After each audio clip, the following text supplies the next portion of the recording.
And welcome back to What If? What is next video? Who would win? And on the week of Who Would Win, rounding out the week of Who Would Win, we have this one coming to us from Mad Dog O'Reilly, or Aaron Mad Dog O'Reilly, who asked the question, who would win in a fight, Godzilla or the Mindflayer from Stranger Things? Now, to understand this fight, we're using 5 different versions of Godzilla. Don't worry, it'll make sense in a little bit because none of this is going to be a very quick fight or long fights. But we'll be using the standard Godzilla we get from the Toho and after Toho era, basically the standard Godzilla. You're gonna be looking at the 1998 Godzilla, the 2014 Godzilla, Shin Godzilla, and Godzilla Planet, Godzilla Earth. Let's see, and the Mindflayer. Obviously, we only got one Mindflayer from Stranger Things. So talking about the Mindflayer, because I've already done Godzilla, I think twice on this. I've done Godzilla at least twice now, and Godzilla's not hard to get down. But the Mindflayer comes from the Upside Down, which is kind of an alternate dimension of some kind. We don't know if it originally originated there or not. There's still a lot left unknown about the Mindflayer, but I think I made it Slayer by mistake. But what we know is this: is that the Mindflayer is gargantuan, spider-like, being at least 50 stories tall. Now, story, height. And height, and yeah. There we go. Height and story. Stupid thing being sensitive. There we go. Height and story. Height and stories is about 10. Generally, this is around 10 feet tall. 10 feet. So that means the Mindflayer clocks in roughly around 150 feet. Now, it's unknown if he can increase his size or not, given the general nature of his body, but the precise details of his anatomy, and I'm reading this verbatim, remain unknown due to the thick smoke, black cloud-like substance which envelops him. It's unclear whether this basically is entirely what he's composed of. His body, he is basically an incorporeal being, or his body contains any solid elements. The creature does appear to have multiple limbs, however, which branch into several appendages, looking kind of like the tendrils from the Upside Down. It seems to have an elongated and almost matched flame-shaped head which spouts from the central body. His presence is often accompanied by dramatic red lightning, which is demonstrated frequently to Will as the storm. Pockets of the black mist could move independently while remaining under the control of the Mindflayer. One of these pockets left the main body and latched itself onto Will Byers, allowing the Mindflayer to possess him. So the nature of the Mindflayer is basically it commands his armies, consisting of demigorgons and tendrils, or demidogs, to kill and destroy humans, except for his host Will. He also displays a sense of human intelligence. His main abilities, however, are as follows: hive mentality. Everything is connected to him.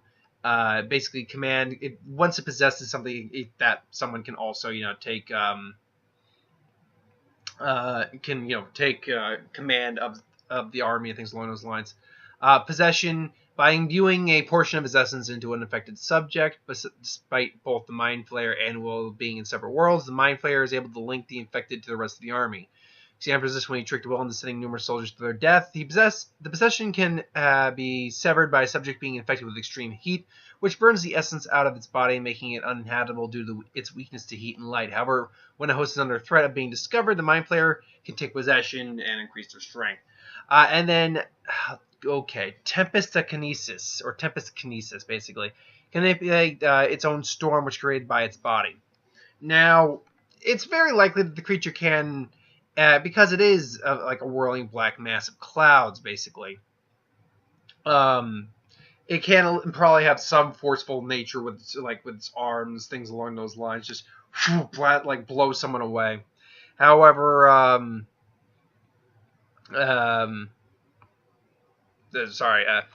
different thing entirely.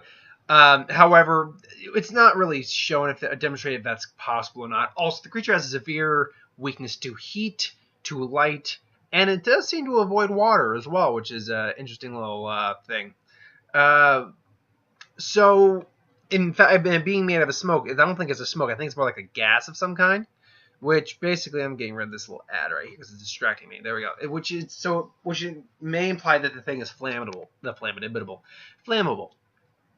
So, also, it's not known what the requirement, because it doesn't seem to possess anyone but Will, who spent a great deal of time in the Upside Down and had the tendril thing attached to his face, inserting slugs or whatever into his body. So it's very likely that because of something that happened to him, that's why he was able to be a host for this creature. Godzilla. We go by just the standard Toho Godzilla. Toho Godzilla stands at least several stories tall. Well, several stories tall. Several hundred stories tall, I should say. He's taller than a great deal of the buildings that are around him. He's easily somewhere in the 200 to 300 foot area, usually. If you go by the 2014 one, definitely. Shin Godzilla's even taller than that, standing somewhere in the...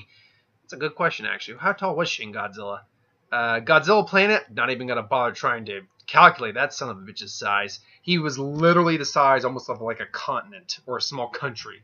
His size was ridiculous. Shin Godzilla. How big was Shin Godzilla? Let's find out, shall we? Here we go. Gojapedia. For all your Godzilla needs. Shin Gojira. Shin Gojira. God incarnate. A city doomed.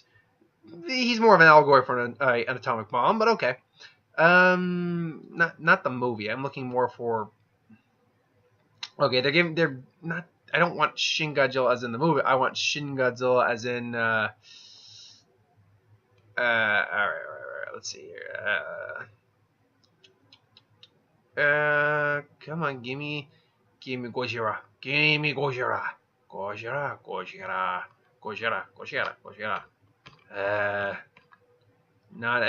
Let's try this one. Let's just try tapping in on Godzilla. There we go.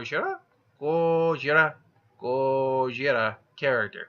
Here we go. There's the Showa era. There's a Heisei era, TriStar series, Millennium series, MonsterVerse. There we go. And the Toho reboots, Godzilla Planet and Shin Godzilla, respectively. Okay, so and then he's also got his own comics. And there we go. So the thing again, give me a size here. Around 333 meters tall, which translates roughly because about 3 meters is 10 feet high. So basically, multiply that. Am I getting that right? Yeah, honestly, multiply that roughly by 10 per every 3. Scale that down to cut that by a third. 111. So about 330 feet tall.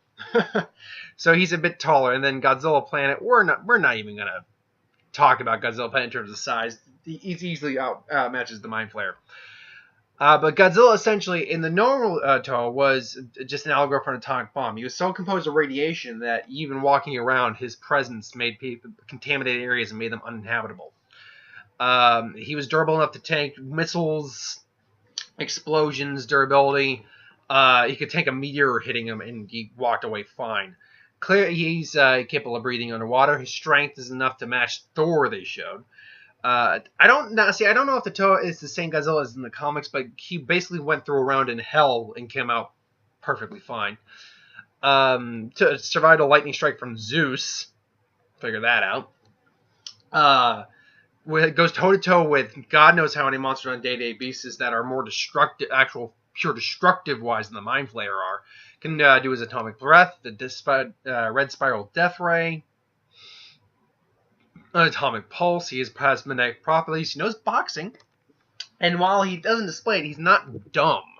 Godzilla is not dumb. He's actually for clearly a reptilian instinctual predator. He's actually quite intelligent, and sometimes he's actually quite even smarter than we give him credit for. At least in the original incarnation of Godzilla. Anyway, going all the way into the Tohoverse. Then you have the Zilla, which is technically not Godzilla, but it is Godzilla by some standards.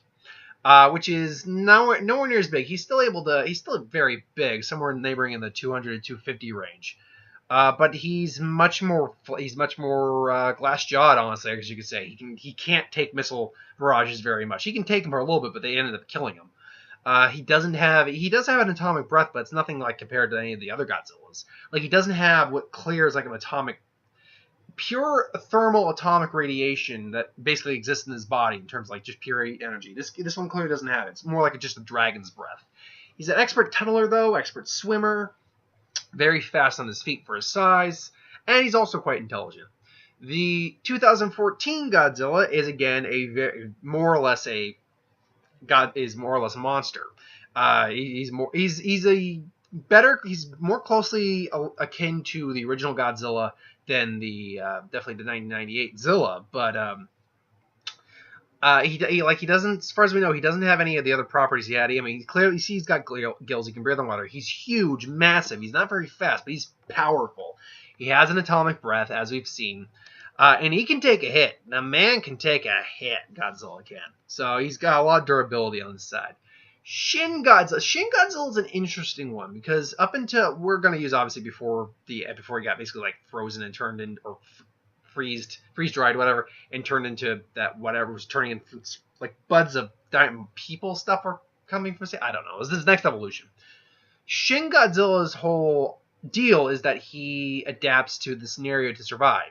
When he came out on land, he couldn't survive because he was adapted to the water. Then his gills basically kind of like broke open and he could breathe oxygen. Came back again, he was pretty much Shin Godzilla, had his atomic breath, which he had. I'll admit, I haven't really watched Shin Godzilla. I've seen lots of stuff from it. And what I can say is design-wise, well, I'm not fond of the little baby T-Rex arms on Godzilla. I will say the whole jaw opening up almost like the Predator, that's kind of cool. And then the fact is atomic ray, which can be fired not just from his mouth, but from his tail and from his back. That was awesome. That was just awesome.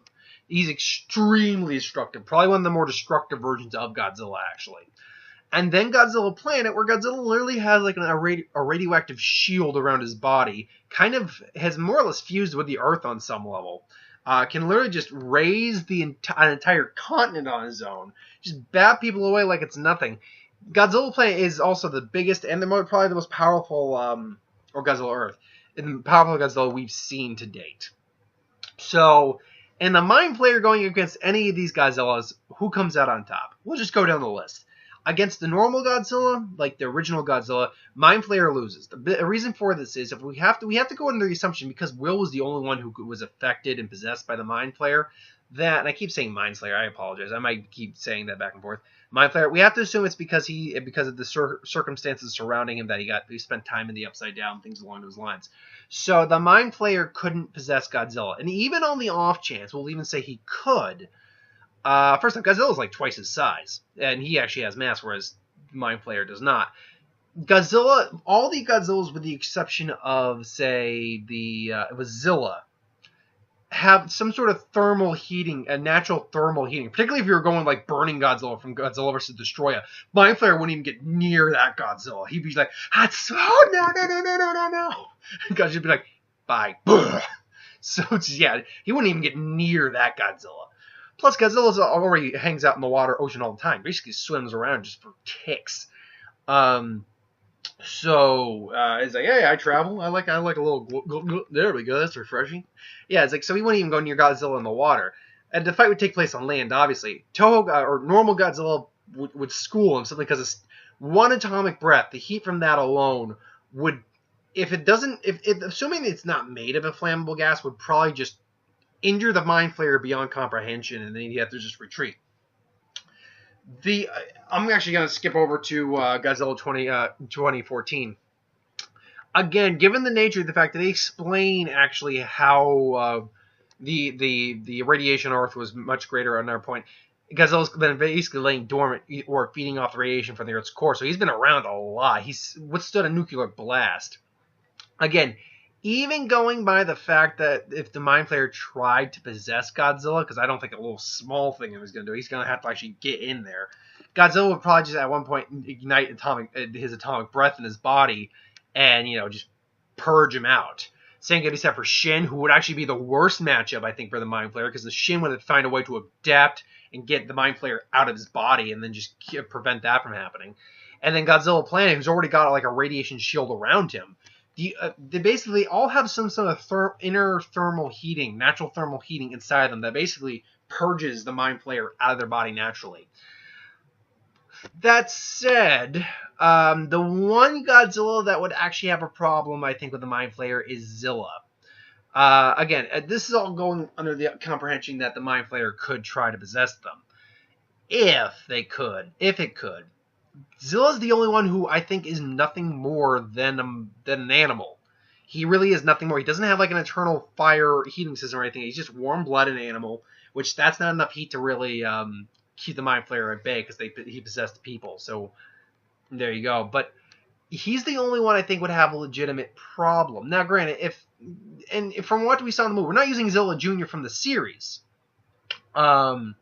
which would actually he'd have a far worse time against in this case, because Zilla would just use a fire breath and just ignite him or burn him, whatever. This Zilla, we almost never saw with the Godzilla or Zilla. We actually almost never saw his fire breath except for that one scene where she's chasing through an alley and then blows a bunch of cars up. That's the only time we saw it. It's like he almost never tried to use it or cared about using it. So I would say that unless Zilla really was feeling threatened or just really pissy, assuming the Flayer could possess him, and honestly, I'm going under the comprehension the Flayer can't possess individuals who have not been in the Upside Down. But if he could, Zilla's the only one I think he could possess if he tried. But the question is, can he possess? Because it can possess a human, is the mind frame of a giant, intelligent but giant lizard, giant iguana more or less, the same way? I mean, he's able to control the demi-dogs and things along those lines, but it still begs the question: is it the same manner? Who am I to say? But no, 4 out of the 5 times the Godzilla's win. I think though there is, and I don't think it's the majority. I'll say this: 1 out of 5 with Zilla, the Flayer could win, but that's all under the assumption that the Flayer could possess someone who has not been in the Upside Down. But what do you think? Do you think that the Flayer wins all the time? Do you think all of the Zillas curb stomp the Flayer? Do you think it's a lot more trickier than I'm explaining it? Please put your ideas down below. Thanks for watching, though. I hope you enjoyed. Like, comment, share, subscribe. And that is the end of Who Would Win Week. Though there will be more Who Would Wins throughout the week, like tomorrow, because my normal days for Who Would Wins now are Monday, Wednesday, and Friday. Like, comment, share, subscribe. As always, if you want us to review something, put in the comments below. Let us know. We'll do a review of it at some point. Ideas for who would win: Star Wars, superhero, magic, what if, anything I do on the channel. Put that in the comments below as well. I'll get to that at some point. Besides what if, I got nothing else planned for the rest of the week, so which is going to be over in about 3 hours. So yeah, it's about 9 now. Anyway, and it is boiling. I'm in Massachusetts. I live in Massachusetts, and right now we just got. It's like 80 something, almost like 90 something day. It felt like Death Valley out there. It was bad. It was bad. And tomorrow's supposedly not going to be very good either. But supposedly we're going to have some relief coming in on between Wednesday and Friday. So here's hoping for that. Anyway, though, thanks for watching. Hope you enjoyed it. Later.